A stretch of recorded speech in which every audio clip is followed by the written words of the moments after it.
কবরে জুতা নিয়ে প্রবেশ করার বিধান কি? খুব গুরুত্বপূর্ণ প্রশ্ন। এটার উত্তর হলো, একটা হাদিস থেকে জানা যায় নবী করিম সাল্লাল্লাহু আলাইহি ওয়াসাল্লাম এক ব্যক্তিকে কবরে জুতা নিয়ে প্রবেশ করতে দেখে বলেছেন, এগুলোকে খুলে ফেলো, এগুলোকে খুলে ফেলো। এটা তিনি এক সাহাবীকে নির্দেশ করেছেন, একটা হাদিসে বিশুদ্ধভাবে বর্ণিত আছে।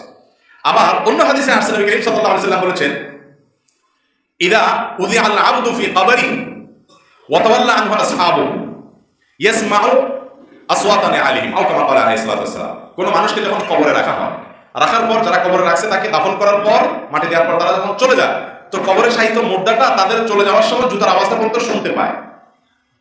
তো এই হাদিস থেকে, এই দ্বিতীয় হাদিসটাকে লক্ষ্য করে অনেক মুহাদ্দিসিন কিরাম বলেছেন যে কবরে জুতা নিয়ে যাওয়াটা দোষের কিছু না। যদি দোষের কিছু হতো তাহলে নবী করিম সাল্লাল্লাহু আলাইহি ওয়াসাল্লাম এই হাদিসে বলতেন না যে মুর্দা কবর যারা আসছে কবর দিতে তাদের জুতার আওয়াজ শুনতে পায়। তাহলে বোঝা গেল জুতা পরে কবরে যাওয়া জায়েজ আছে।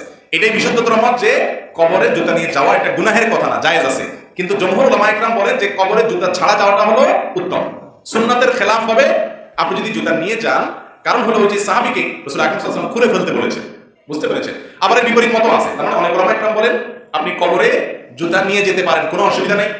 আর অনেক উলামা ইকরাম বলেন জুতা আপনি খুলে যাবেন, নিয়ে যাওয়াটা জায়েজ, বড় কোনো গুনাহ হবে না, কিন্তু খুলে যাওয়াটা উত্তম। কথা বুঝে আসছে? এর কারণ কি? আল্লাহু আলাম। অনেক কারণের ভিতরে একটা হতে পারে যে জুতা খুলে গেলে আপনার মধ্যে বিনয় কাজ করবে, আপনি মুর্দার মতো নিজেকে একেবারে মাটির সাথে মিশিয়ে দিলেন, আরো অনেক হিকমত বা রহস্য থাকতে পারে। সেজন্য আপনার খুলে যাওয়াটাকে উত্তম বলেছেন অনেক উলামা ইকরাম। তবে সেটা না করলে, কেউ পড়ে গেলে যে কোনো বড় গুনাহ করে ফেলেছেন বা অপরাধ হয়ে করেছেন, এরকম না বিষয় না।